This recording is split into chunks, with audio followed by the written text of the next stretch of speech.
now rocking with the best. Debates get hot, boy, I am so many fresh. I talk cash money like I'm Birdman. Tackle topic straight on, no swerving. All facts is what I'm serving. No one's better or more deserving than me. I bring that heat like Miami on a whole nother level like Kamotani. I prove points by helping you visualize, using data that's analyzed by eagle eyes. Get your mind right and act like you know. You are now tuned into the Real Untouchable podcast.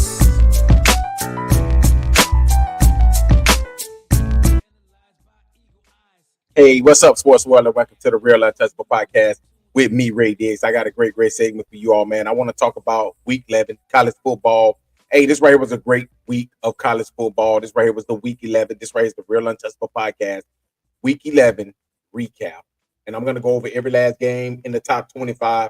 But before I get started, man, I need y'all to hit that like button, the subscribe button, and also the share button. And make sure y'all give me your feedback on what you all think about this segment. All right. So, hey, let's go ahead and jump into it, man. Y'all, like I said, it was a great week of college football. We saw some great teams play. We saw teams get upset. We saw teams go on the road, get upset. We saw some teams that went on the road and pretty much dominated, like the team behind me, the Alabama Crimson Tide. All right, but we saw Georgia go down to Ole Miss. Ole Miss pretty much treated them like stepchild, okay? And that's what's so good about the SEC, y'all. That's why I love SEC football. And like I've been telling everybody all week, I just feel like it's unfair for the SEC because you have so many teams. You have at least a good 6-7 player. You got at least 6 playoff teams in the SEC. Let's be honest, all right? You can go down the line and you can just name at least 5 to 6 playoff teams in the SEC. And that's why I think the SEC is way too top heavy. Okay, and that's why I always been saying I feel like Texas and Oklahoma just should have stayed in the Big 12. But if they would have stayed in the Big 12, we wouldn't even be talking about Oklahoma. We wouldn't even been talking about Colorado right now, BYU right now, because we know Texas would still be dominating and Oklahoma would be right there behind them, somewhere close. But they wanted to come to the SEC. Texas is doing good, Oklahoma not so much. But let's go ahead and jump into the top 25. All right, we're gonna talk about Purdue, Ohio State, number 2, Ohio State. Ohio State dominated 45-0. And I keep telling y'all, Ohio State don't play nobody. Okay, their only game was Oregon, and then they'll get Indiana, and then that's it. Okay, so they're gonna most likely get into the college football playoff easily this year. You know, and when I look at the Big 12, right, with the Big 10, right? Yes, the Big 10 have some really, really good teams. But when I look at the Big 10, I say you got Ohio State and Oregon. Well, Oregon, Ohio State. That's about it. Because when I look at the rest of these teams, right?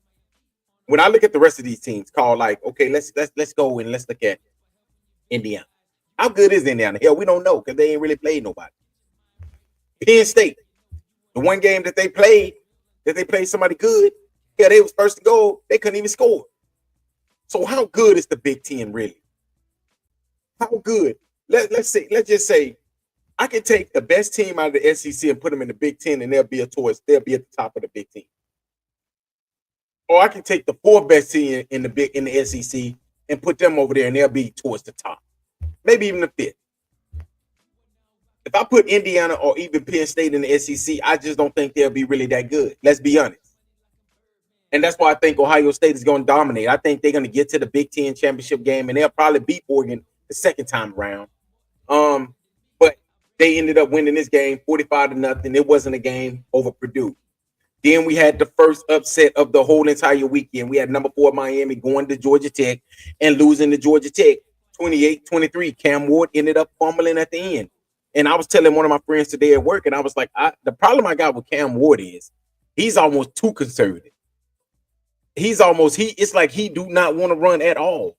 When I think, it's just my opinion, I think that if he run more, he becomes more dangerous. And you know, like I said, he can protect himself. Cam Ward is a big quarterback. He's not a small guy. So I feel like if he ran more, he would be even more dangerous. If he ran more, if he ran just a little bit more and with his arm and, you know, his composure in the pocket, I think he could be really dangerous. Same thing I said about CJ Stroud when he was at Ohio State. Yes, people knew that CJ Stroud wasn't going to run. So guess what they did? They dropped back, six, defensive backs. What did CJ Stroud do in the playoff game against Georgia? He ran. What did that do to Georgia? That made them have to focus on his running. And guess what? That is the reason why that Ohio State team right there was almost close to beating that Georgia team that year.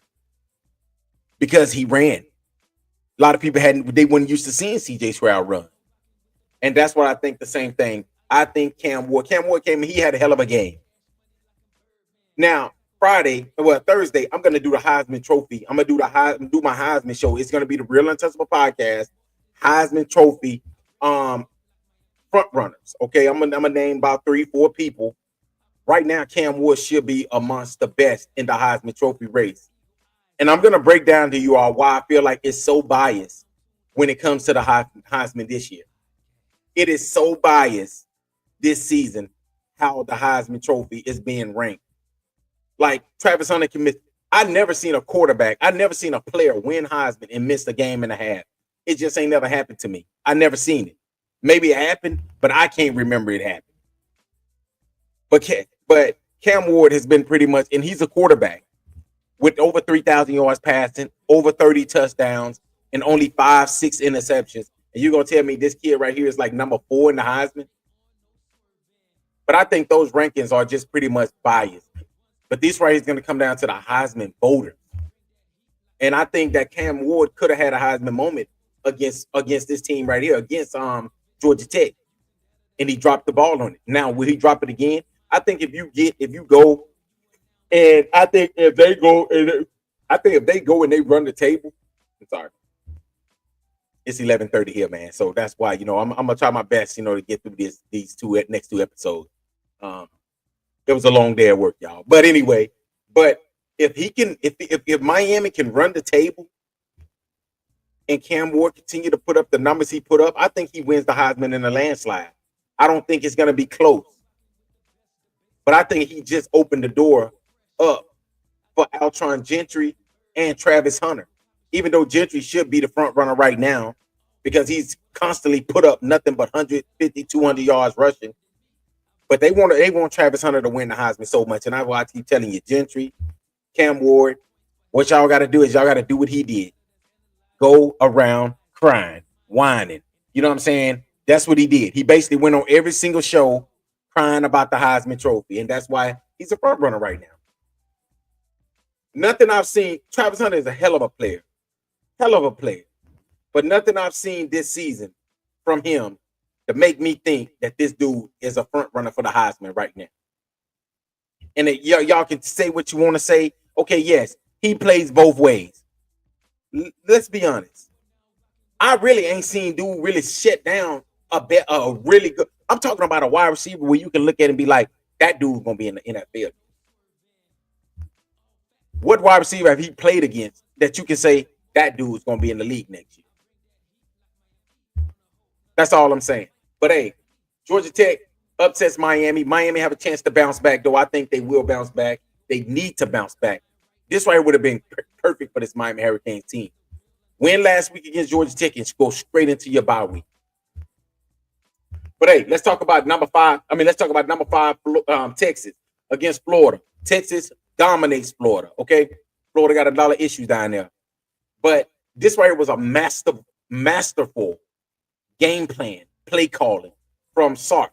Okay, Sark pretty much put together. He was calling plays that I'd never seen. He was calling plays where players was all over. He was going in all misdirection plays. That's why Sark is so good as a play caller. And Florida's just a mess right now. All right, I don't know what's gonna happen. DJ Lagway, I think he's injured right now. But right now, this Florida Gators team is a mess right now. All right, and Texas is just riding high. The thing about Texas is, looking at the last portion of their schedule, honestly, I don't think this team really. Let's see. Yeah, this week they play against my Hawks. All right, that should be a win. They should win that game.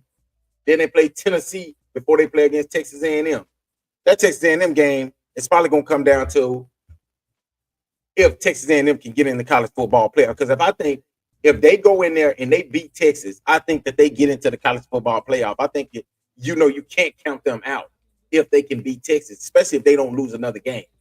But Texas win that game. Then we had Michigan going to Indiana, giving up a close game. Indiana ended up winning the game by 5. I think Indiana, they're a hell of a team. They got the bye week this week. Then next week they play against Ohio State. That's going to be a test. That's going to tell us everything that we need to know about this Indiana team.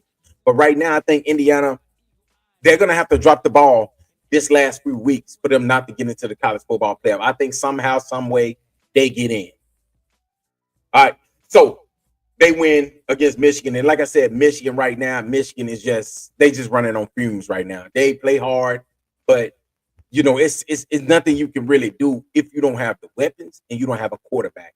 And that's the two things that the Michigan Wolverines don't have right now. We had number 17, Iowa State. This is another upset. Number 17, Iowa State going to Kansas, losing 45-36. Iowa State is pretty much, I think they messed their whole season up. All right. The last 2 weeks, this Iowa State team has ruined their entire season. They had a chance, y'all, to possibly make the college football playoff. No, the Big 12 championship. But losing against Texas Tech at home, then you go on the road to Kansas, and Kansas ain't even that good. Kansas is pretty much underperformed. You go and you lose that game. In a game where you was getting the doors blew off. I just don't know. I think right now, this Iowa State team, they're pretty much done right now. Because right now, BYU is number 1 in the Big 12, and then you got Colorado. Then you got Kansas State right there. So I think it's going to be they're going to almost have to, have a miracle for them to get into that Big 12 championship. And I just don't think they're going to be able to do it because you losing games like this right here, you don't want to make it to the Big 12 championship. All right. Then we had Army, number 25 Army. Army is still undefeated. They win against North Texas 14-3.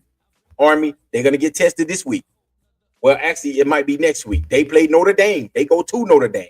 That's going to tell us a lot about Army. Do I expect Army to win? No, I don't. I expect for them to lose their first game. Then I expect for them to reel off three straight. And I expect for them to only lose one game this year. Now, what if Army goes to Notre Dame and beats the Irish? And they run the table and win their last 3 games. It's going to be difficult for me to say that you can't put this Army team in the college football playoff. I'm just being real. And I think their record, the teams that they've beaten would have been better than the teams that Colorado beat. Think about it. They beat Notre Dame. Notre Dame is ranked in the top 8. I'm just saying it's going to be time for us to take a look at this Army team, this Army Golden Knight team. Number 23, Clemson, they beat Virginia 24-14. It was a very sloppy game. All right. Clemson has been playing sloppy football the last few weeks, but they got the win. They got the win this week. Dabo Swinney. I think you might need to go away from what the norm of not taking in any transfers, and you might need to change that. Because honestly, I don't think you can win national championships nowadays without having transfer portal players. And the reason why I say that is because think about it. You're trying to take in players and basically develop them. You know how long it takes a true freshman to probably develop over a sophomore or a junior or senior that's already pretty much developed as it's going to be. I think that if Clemson can go out there and get a couple playmakers at the wide receiver position in the portal, maybe a running back, maybe a couple of secondary players, Clemson is one of the best teams in college football. Let's be honest. If they can go out there and they can get that, they don't even need a lot. That just tells me right there that Dabo Swinney is not thinking. That just tells me that. But they win this game right here. And like I said, they're in the ACC over there with SMU. They'll have a chance to get there. It's them, Miami, and SMU. So one of those teams is going to get a college football playoff spot. Which one it's going to be, I don't know. Maybe Miami, maybe SMU. SMU is very dangerous. All right. Then we had number 20 Colorado beating Texas Tech on the road, 41-27. Even though I feel that the game really was a little closer than that, I think it should have been maybe 34-27 because I don't think that was a fumble. I think it was it was an incomplete pass. His arm was going forward, you know. But the referees in that game was horrible. The fans was horrible. The coach was horrible. The whole coaches was horrible. Everything about that game screamed. Hell, the players was even horrible. Man, I sat here and I was sitting there arguing with people this week about Deion Sanders' son, Deion Sanders Jr. This dude right here get ready to put hands on a damn ball boy because the ball boy tried to take the ball from his brother. But see, college football, they'll sweep that up under the rug. See, they don't care about that, you know, because it's Deion Sanders. Now, let that right there would have been another coach's son that did the exact same thing. Think about it, y'all. We ain't even heard nothing about this right here. We ain't even heard nothing about this altercation that happened. They talking about that the fans was throwing torpedoes on the field. Man, guess what? Fans are gonna do. And then Deion want to blame the referees. What the hell can the referees do about the fans throwing stuff on the field besides pick the stuff up and go on with the game? What the hell can the referees do? Think about it. Can they fine them? What they're gonna do? Do you want them to do something to the team? Because the team had nothing to do with what the fans do. And that's my only understanding. Dude was like, dude, what the hell you want me to do? I can't do nothing. But it makes perfect sense, man. Deion Sanders is one of the spoiled brat. He's just basically where he is. And that's why his sons are allowed to do what they want to do. That's why they're allowed to call a ball boy, a white ball boy, the N-word, and nobody never says nothing about it. Man, the ball boy should have never took the ball out his hand.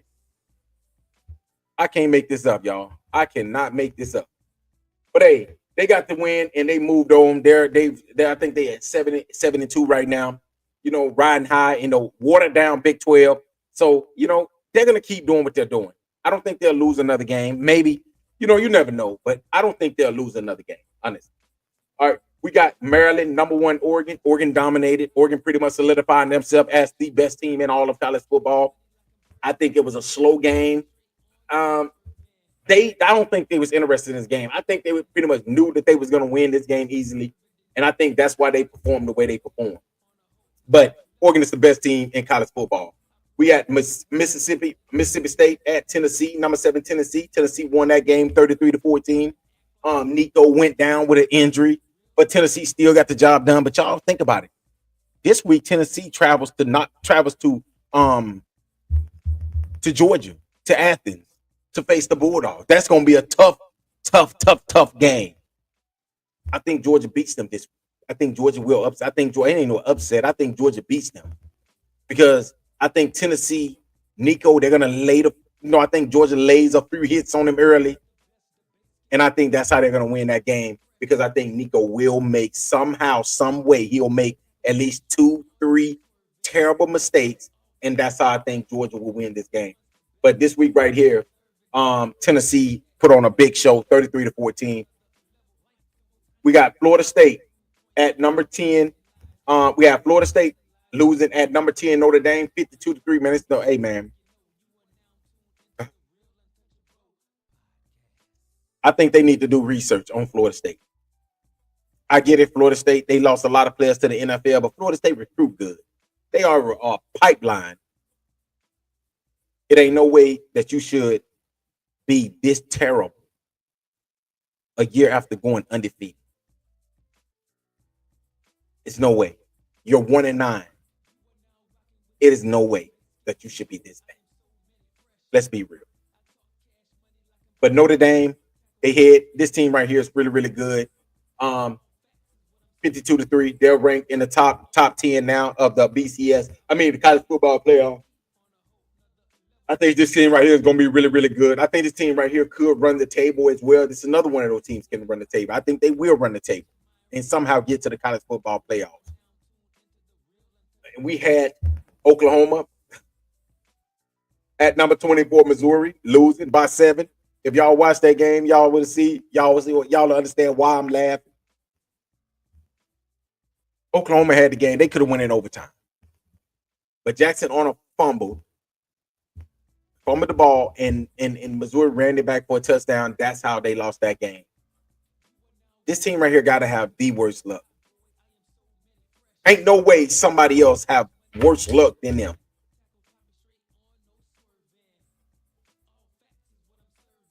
So when I look at this team, Oklahoma, I just don't know what's wrong with it. It ain't like Brent Venable. It ain't like Brent Venable is a horrible coach. I just think like something wrong with this team, and I can't point it to it. Missouri got to win. Missouri still only lost 2 games, even though they played horrible all season. They played horrible all season, but they still only lost 2 games. We had Washington at number 6, Penn State. Penn State beat them up 35-6. Dominant win by Penn State. I still don't think Penn State is a really, really good team. I think they're good. I think they're a team that can, they can beat teams towards, they can beat regular teams. But the teams up there towards the top, I just don't know about them because they don't have a quarterback. We had Nevada at number 12, Boise State. Boise State wins 28-21. Alshon Gentry. Gentry went over 200 yards again. Another big game by the Heisman Trophy front runner. Should be front runner. All right, we have Virginia at number 18, Pittsburgh. Virginia upsets Pittsburgh 24-19. Pittsburgh is slid as well. After getting blew out by SMU, now you lose at home against Virginia. They remind me of Iowa State. And number 9, BYU at Utah. They won the game 22-21. It was an outcry, a pour of outcry. Because the coach, the AD from Utah felt like they were cheated. Now I'm gonna tell you, I watched the play. I should have recorded the video and put it on here so y'all can see it as well. I don't think it was a pass interference. I don't think it was a holding. I honestly didn't even see what the hell the cornerback, the defensive back did. But it happens, y'all. We know that. But Utah allowed them to come back. And that's how they lost this game. All right, we had Utah State at number 21, Washington State. Washington State wins that game 49-28. The 2 games of the week, we had number 3, Georgia at number 16, Ole Miss. Ole Miss dominated them. When I say dominated them 28-10, this game right here wasn't even close from the beginning. And Carson Beck continues to turn the damn ball over. Jackson Dort had a good game, 13-22, 189 yards. He ended up going out the game for a minute. And like I said, they didn't do nothing big. It was just basically, the turnover. You got 2 fumbles. You got 2 fumbles lost, 2 key fumbles, and you had an interception. That's 3 turnovers.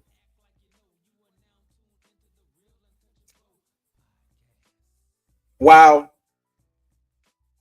Ole Miss only had 1 turnover, which was one interception by Jackson Dort. You were going to always lose the game, especially on the road. It was an electrical environment, and Ole Miss needed this win. I was getting ready to do a video on Saturday morning to say this, that Ole Miss needed this win. And they ended up getting. Now, where do Georgia go from here? That's what I was about to say. Where do Georgia go from here? After losing this game, Georgia controlled their own destiny. Now, Georgia do have a way that they can revenge this loss. They have played Tennessee this week. So Georgia was put in a perfect situation. You got to think about it. They played Tennessee this week, which Tennessee is ranked in the top 6. If they can go in there, and Georgia right now is ranked number 12. If they can go in there and they can dominate Tennessee, I can see them pretty much jumping all the way back down to probably number 7 at 6. Maybe number 8. 8, 7, 6. Off of that win right there, depending on how dominant that win is. So Georgia lost against Ole Miss, but they have a chance to get right back in there. And that's the good thing about the SEC. Same thing I was telling y'all early in the season about my next game I'm about to talk about. Number 11, Alabama, the Tides. Goes to LSU, Death Valley, beat them 42-13. Dominating win. Dominant. Jalen Milroe ran all over them boys. Almost 200 yards rushing. But that's right what I said at the beginning. I said the one thing about Alabama that Alabama got working for them is they can lose against Tennessee because they still got LSU coming up. Now, Jalen Milroe, 12-18, 109 yards, 12 carries, 185 yards, 4 touchdowns. Richard Young had a touchdown. Justin Hayes had a touchdown. So the Alabama Crimson Tide pretty much 6 rushing touchdowns. No pass. John Miller. When I look at this team, Ryan Williams, 2 catches. Kendrick Law. Like, this team right here pretty much played a hell of a game, perfect game, especially for the conditions. It was rainy, it was wet, but Alabama's defense dominated this game. When I look at this defense, right, you had Jaleel Campbell, almost 2 sacks, and the captain of the defense, Deontay Lawson. Another hell of a game with an interception in the red zone, making it Nesmeyer, pretty much making it uncomfortable for him. But I think one of the reasons why Alabama had it so easy as well, I'm not saying that they wouldn't have won the game, but I think Caden Durham being injured, because Caden Durham has 8 carries for 63 yards. And once Alabama knew that he was injured and they knew that they cannot run the ball, they pinned their heads back. Nussmeier made a lot of horrible throws. And LSU defense went back to doing the same thing that they did early in the season. You know, they started playing terrible football again. And that's why I feel like this team right here is a good team, but I think they're eliminated from the college football playoffs. And Alabama controls their own destiny. Now, I won't do what I normally do and say that Alabama will win all the rest of their games, because hell, think about it. They're playing against Mercer this week. If y'all ain't paid attention to Mercer is 9-1. They've lost 1 game. I'm looking at it right now. And then they play against Oklahoma. They goes on the road at Oklahoma. That's going to be another, just going on the road, period. And then they'll be back home against their rival in Auburn. But Alabama controls their own destiny right now. Now, when I look at this Mercer team, the one thing this Mercer team likes to do fits right into what Alabama love. Their strength of their team is to run. And that's the one thing that Mercer loves to do. They loves to run. So I think that this right here is going to fit right into what Alabama likes to do. And honestly, when I look at Mercer, they've beaten teams that, I'm not going to say they beaten, top teams. I'm not going to say that. They beat, West Carolina, Sanford stomped them out. Princeton, they've beaten Chattanooga, Bethune. They ain't played no Alabama yet.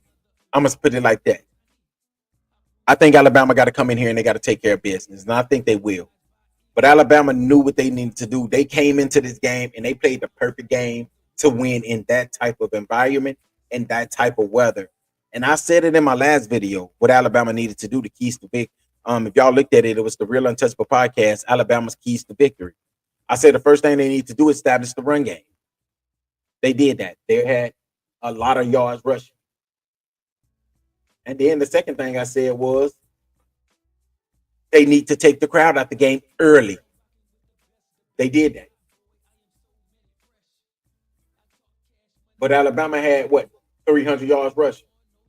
So the keys to victory was running the ball. When you have 300 yards rushing and only 7 penalties, that's a key. With hardly no turnovers, I think they might have had no turnover. While LSU had 3 turnovers. That's the key to win. That's the key to victory right there. And that's why Alabama won this game. But hey, man, y'all let me know what y'all think about the Real Untouchable podcast. Let me know what y'all think about this episode. Let me know what y'all think about this week in college football. Hey, Thursday, maybe even Friday, I'll be coming out with the new episode of the Week 12 games, all right, with my Week 12 predictions, all right? But it was a great week of college football, y'all. And guess what? Next week is going to be even better. Until next time, y'all have a great Tuesday, about to be Wednesday. All right, so make sure y'all be safe out there, y'all. Until next time, peace.